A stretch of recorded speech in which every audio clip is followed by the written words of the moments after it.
What up guys, Maxske here bringing you a brand new Ekko YouTube video, and today's video will be my final Ekko guide for Season 11.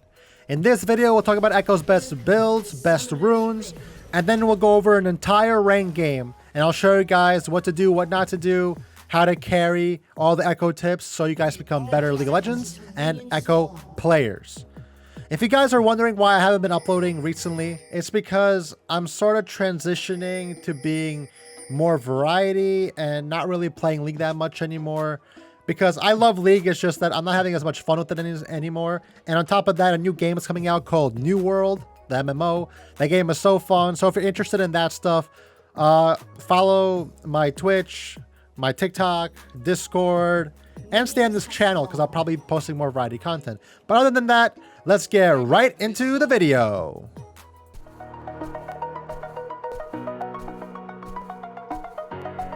Don't blink! All in. Just my style.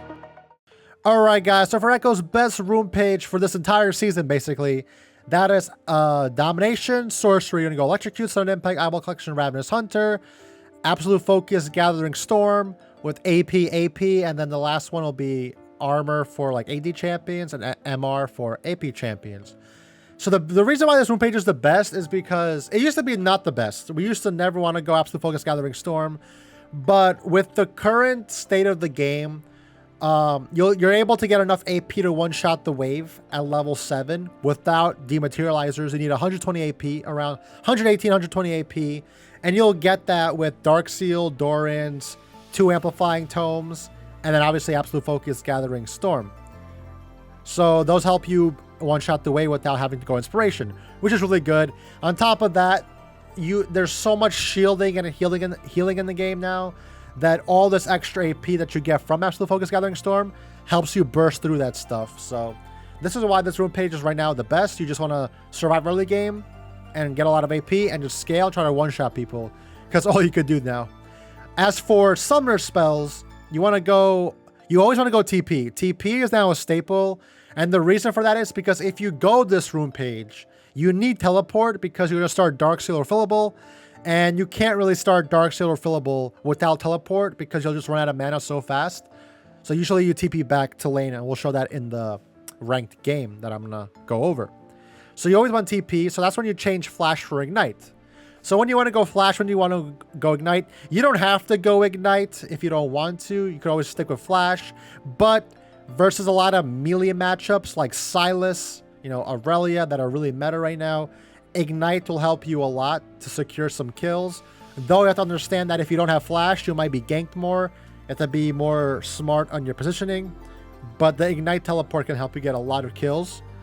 But just watch out for not having Flash. So that's the best rune page and summoner spell setup that I think there is. But if you don't like going this rune page, which is, happens, you could always go Inspiration. So let's talk about that now. So for the Inspiration tree, it's the same Domination part, except you're going to have Magical Footwear, Minion Dematerializers, and for the Flex runes, you could theoretically go CDR, you could theoretically go Attack Speed if you don't want to go an extra AP, because you'll be able to one-shot the wave because of Dematerializers. So Dematerializers, we all use this for a long time, 2 on ranged, 1 on melee. Sometimes this season, because you have a lot of AP, you might be able to do 2 melee, 1 range, but that's if you're more fed. But for the most part, 2 range, 1 melee, you'll be able to one-shot the wave at around 88 AP. How do you get 88 AP? So with Inspiration, you want to go Corrupting Potion, Dark Seal, Blasting Wand, Amp Tome, which basically costs the same as, Dark Seal, Doran's 2 Amp Tomes for the Sorcery tree. So you'll be able to one-shot the wave at level 7. For this tree, you always want to go Flash because it's just you don't theoretically need teleport for this rune page. You could if you want to, but for the most part, you either go Flash Ignite or Flash Teleport. You're allowed to go Ignite with Inspiration because you have Corrupting Potion, so you don't have to be scared to run out of mana and have to leave lane. This is the other rune page. I don't think this one is as good as Sorcery just because of all of the AP Sorcery gives you, but if you're someone who's not a fan of Sorcery, this would be your rune page. As far as the builds go, This is pretty much one and only one Ekko build out there now that's even worth building. They're supposed to make you have more variety this season, but in fact, there's even less variety. One of the reasons why the game's not as fun anymore. But for the most part, if you're going sorcery, you want to start Dark Seal refillable, and then when you back, you get Doran's Ring. But if you start Inspiration, you want to start Corrupting Potion, and then build a Dark Seal. You do not want to build Corrupting Potion, Dark Seal, and Doran's Ring, because it just costs too much gold and your mythic is really expensive, so it'll take too much time. But after your starting items, you finish your Proto Belt. This season, you usually always go Sork Boots. There's not that many scenarios where I go Tabbies or Merc Treads, but you could if you want to be extra safe. But the Sork Boot Magic Pen with the Proto Belt Magic Pen is really strong, so you want to keep that. And then after Boots, you want to go Gnasher's Tooth. Gnasher's Tooth is so much better than Lichbane. It's like they over-nerfed Lichbane so much this year. But I would say that if you play on really high ping, like really like over like 90, 80 ping, maybe Lichbane is better because you don't have to auto attack as much. So that's just food for thought. After Gnashers, you want to go Death Cap. After Death Cap, you want to go Void Staff, or you might have to go Void Staff earlier than Death Cap, depending on what the enemy team builds. If you ever have your Medjais above like 8 stacks, 7 stacks, your Dark Shield, build Medjais. And that'll basically be your full build. A lot of people ask me, do you ever build Gnashers with Lichbane at the same time? You theoretically could build Lichbane after Death Cap if the enemy team built no MR, but usually a Void Staff or a Death Cap will be better than having a Lichbane. Especially if you have a Medjais. Maybe you could sell your Medjais for a Lichbane. But that's like the last item. The game usually don't go on that long. And lastly, if they have healing, you usually never want to build Morellamachon, but like with all the shield bows and the Gore Drinkers, Divine Sunder, it's like crazy this season. If your team doesn't build anti-healing, then you're sort of forced into it. Then I guess you have no choice, especially if you don't have Ignite. And for defense, for Zhonya's, I would only build Zhonya's if you're really behind or the enemy AD champions are very fed, just so you could survive a little bit. But for the most part, I don't build these items on the right. I just build the standard, same build every game to give me as much power as possible. But yeah, that's Ekko's build.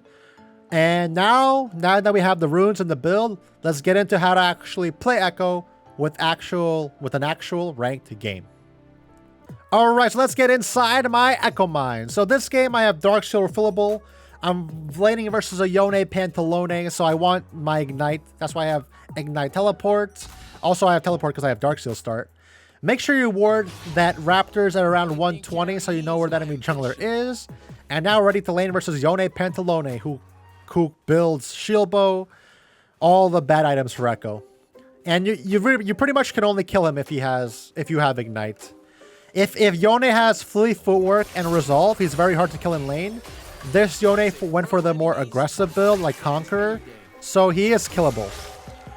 So, for a few things about Dark Seal Ekko, you have to back at around 400 gold. If you do not do that, then you'll run out of mana.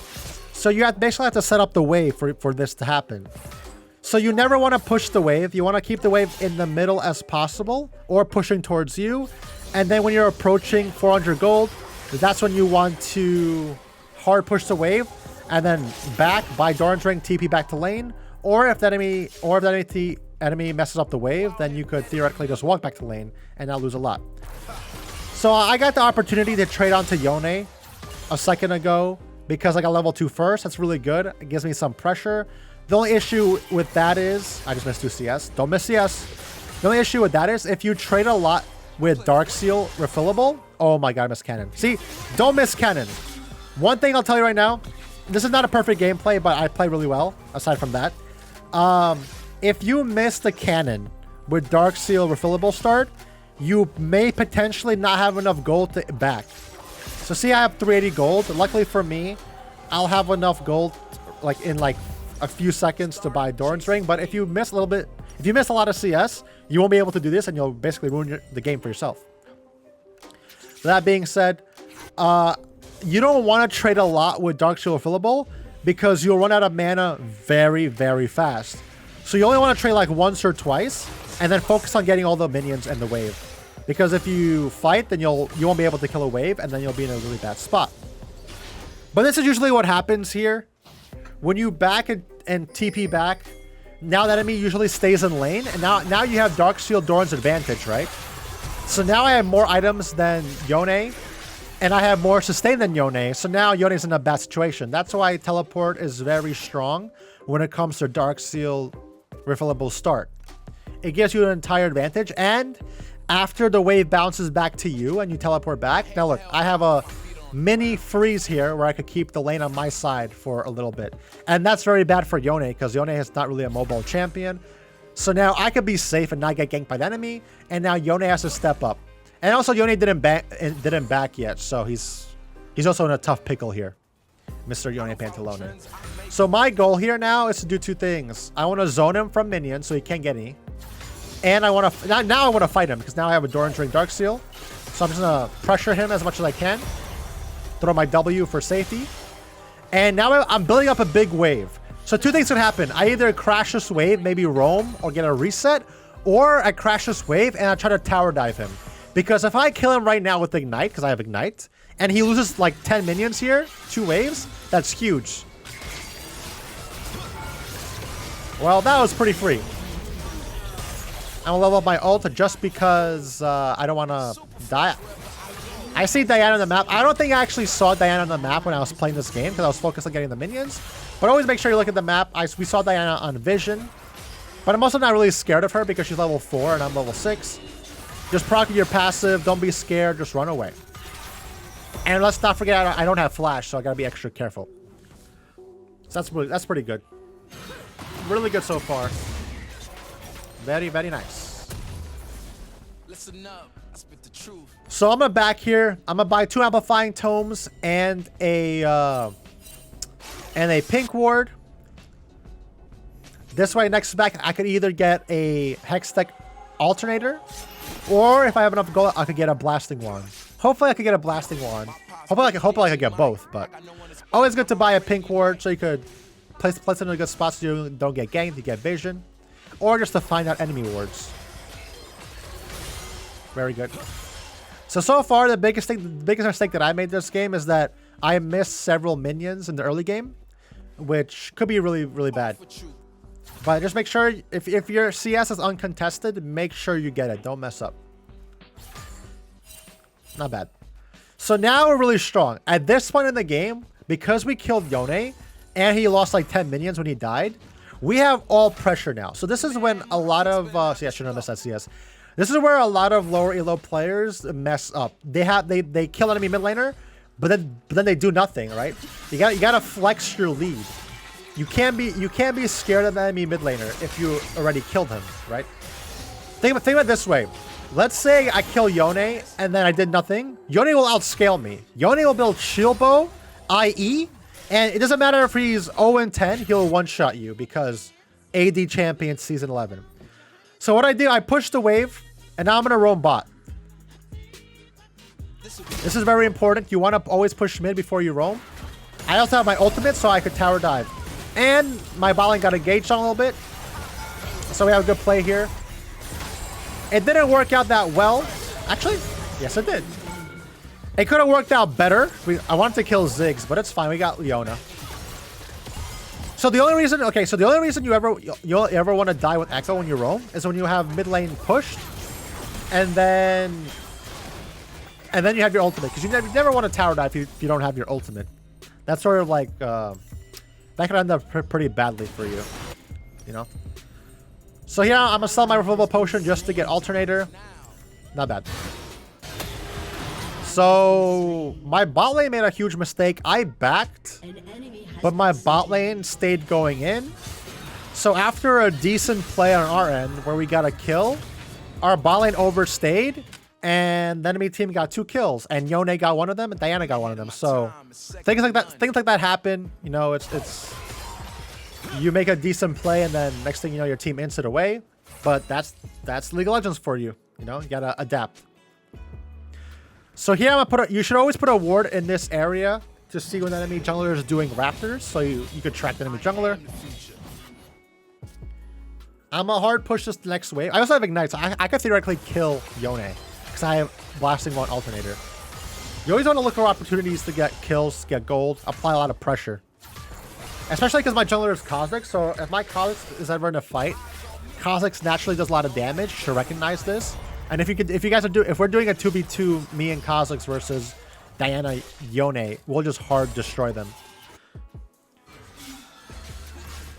So here, I was debating roaming bot, but bot already started fighting. I would not get to bot lane in time because the fight already started and already ended. So I'm gonna push this wave now, and now I'm gonna decide: do I want to back or do I want to roam? Okay, I'm gonna roam now because I just pushed the wave. The next wave isn't is only at our base, so I have a lot of time to roam and dive balling. I have Ignite, I have my ultimate, and in worst case scenario, I also have TP in 30 seconds, so I can always TP back mid lane if anything. So here, I wanted to cut off the Ziggs if they were trying to run away. Looks like a free kill for me. Hopefully my AD carry doesn't die. I'm gonna try to save my AD carry. Nice. I could have went for Ziggs, but Ziggs is far under the tower, so it'll be more risky. So I went for the guaranteed play and also save my AD carry. Nice kill here. Oh, that was almost an int. It was an int. But I still have my ultimate, so I could theoretically tower dive Ziggs. You gotta recognize that you have enough damage to kill him, and I also have ultimate. So quick EQ combo. And just like, I don't even have to press R, because I know the tower wouldn't kill me. And now I'm gonna push in bot wave. Take all this CS. Because I'm gonna lose a CS mid. And the best play here, my bot lane should go mid. My AD carry should not walk bot lane here, because I just took the entire wave, so my bot lane will be sitting doing nothing. So it's good. Then my bot laner went mid. So this is like Diamond 1 elo, low masters. So they recognize that situation. That's good. I could have tried to stop Leona from freezing bot wave, but I was too low and it'd be too risky to do that. So it is what it is. So now I'm super fed. The thing about Season 11 is that whoever finishes their mythic items first usually carries the game. The problem for you is that you're playing Ekko and your mythic is Portal Belt. Your mythic is not like Shield Bow or Divine Sunder or Gore Drinker or any one of those other broken. Pretty much every mythic is broken aside from like AP mythics. Some people could argue that like Everfrost is probably like the best AP mythic, but for the most part, AP mythics are really bad compared to AD mythics. But as you see here, at this point, I'm really fed. All because of what? We teleported back to lane and got lane advantage because of Ignite teleport and Darksteel starts. We set up the way perfectly for a dive to kill Yone under tower, which we did with Ignite, and he lost like 2 waves. And then we had 2 successful bot roams. Ooh. I feel like I could have killed Diana if I landed my ult or played that better, but it happens. So just like that, that's how you like spread your lead. You get some kills mid, get priority mid, and then you roam bot, roam jungle, try to do something to, you know, snowball the game. But if you look at the score, the score is 6-10. So I have 5 kills and 0 deaths and 1 assist, and yet my team has died 6 times. So that's still not good. It's not good. So my bot lane is going mid for some reason. I'm not sure why. But because my bot lane went mid, I'm going to go bot. Why? If I go mid right now... Oh, nice. If I go mid right now, then I share CS with enemies, with my support and my AD carry. But if I go bot, I get all the plays for myself. And Shen did a nice ult on me. Very nice.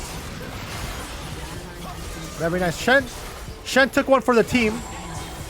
But after that, Shen gave me 2 kills, so that's pretty good. Well, I kind of messed up here. So, I mechanically messed up here. I pressed E, then it walked into the bush, right?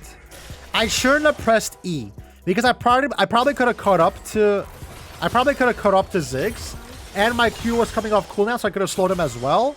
And I should have held my E for Ziggs' bomb, you know, W. So that would have been the better play there. I probably would have gotten a triple kill, but we still got 2 kills, and now we're super fed. So that's pretty good. People usually ask, when do you go Medjais? I personally, I don't like to go Medjais before second item.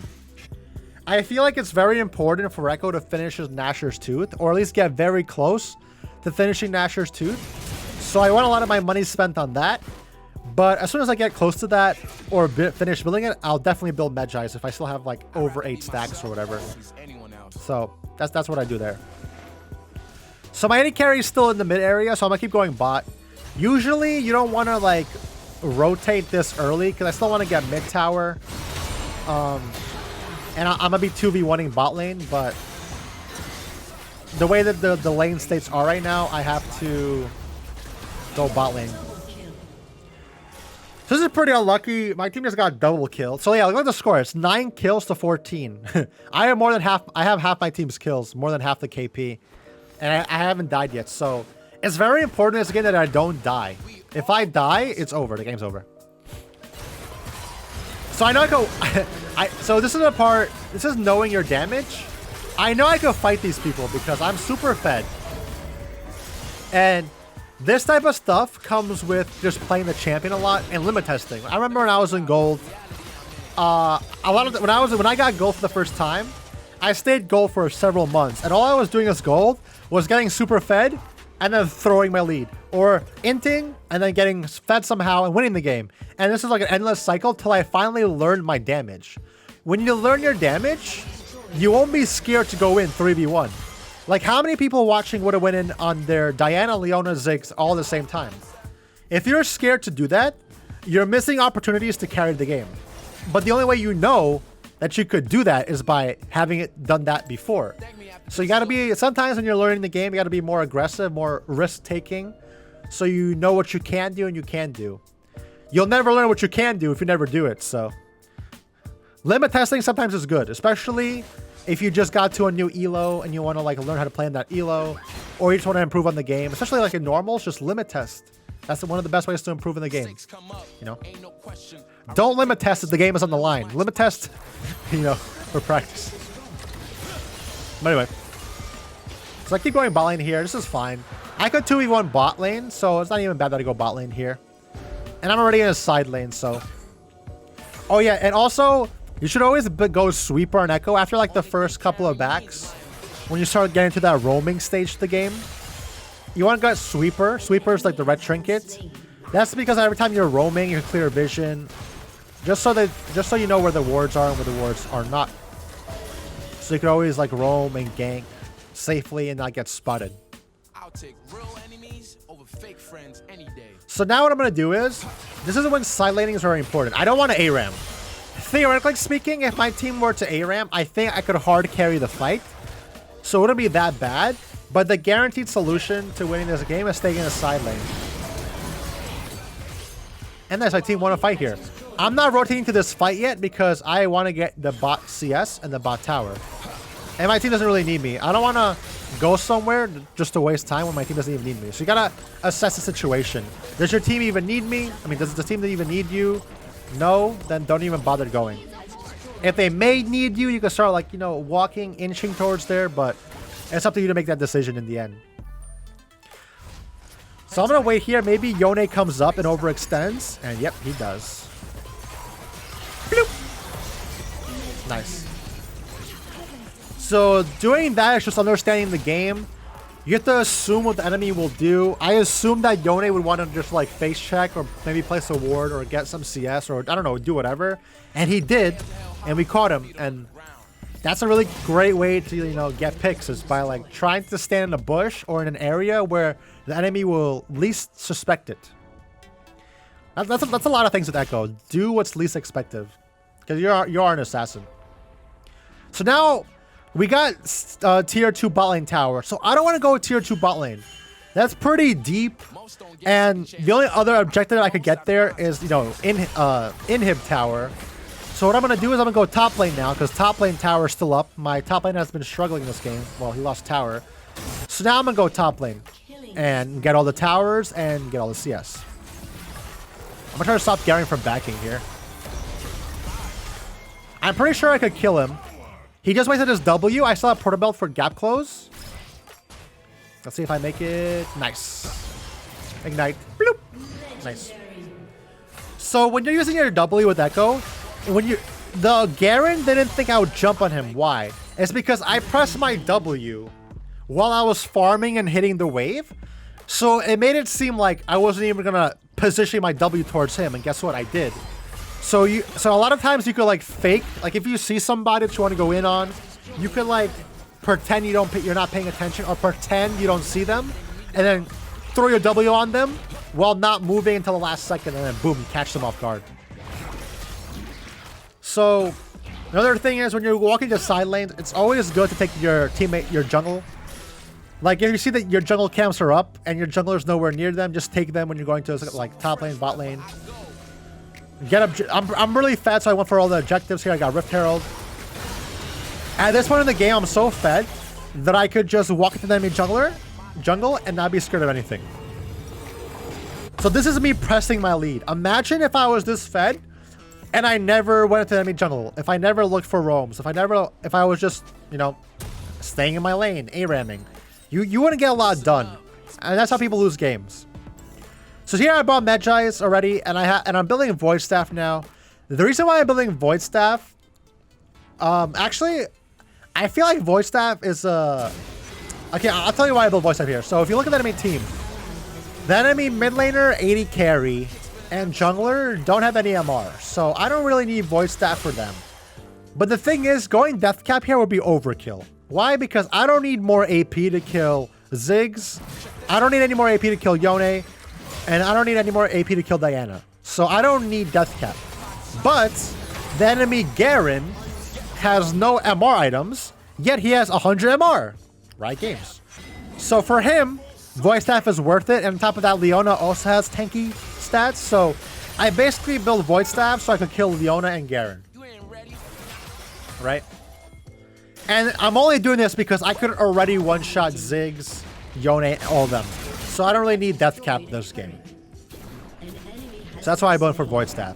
And Void Staff is good across the board. If they end up building like some MR items, then I'll just negate it instantly. You have to understand, with Porta Belt, Short Boots, Sudden Impact, and then like Porta Belt, and like Medjais, every completed item gives you like 5 Magic Pen this season, which is insane. With Short Boots, Sudden Impact, you have like 40 Magic Pen flat.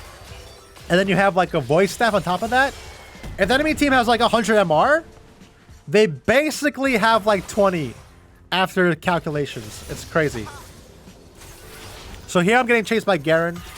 I'm trying to survive this. I'm trying to proc my passive to run away, but it's across the map. Garen R. So I overextended there. That was my mistake. There was no real need for me to be that far overextended. And the enemy team just collapsed on me. So I kind of misjudged how fast they would converge on me. And I also misjudged on how I'll be able to outplay them. Because I almost outplayed Garen and got away. I got the stun off. I got my passive off. I got my ult off. But he ignited me. So I lost half my healing. And he pressed R on me from across the map. So I died there. So that's pretty bad. That was a very bad play for me. Because I just gave away a lot of Medjai stacks. That's why I like to finish Nashers or whatever. Or some items before I build Medjais. Because if you just die once, you lose like 1,000 gold. You can always sell it, but you know. Anyway. So that death was pretty bad. That death gave the enemy team Baron. So that's how, like, I'm so fed, right? You make one mistake, and the enemy team gets Baron. So that's why you have to be very smart. Especially this season with all the shield bows, wits ends, gore drinkers, Sterax, you know, all the AD lethality items, like Eclipse, the shields. Like, there's so much like healing, shielding, and like damage in this game against AP champions that, like, if you're an AP champion, it's harder and harder to carry.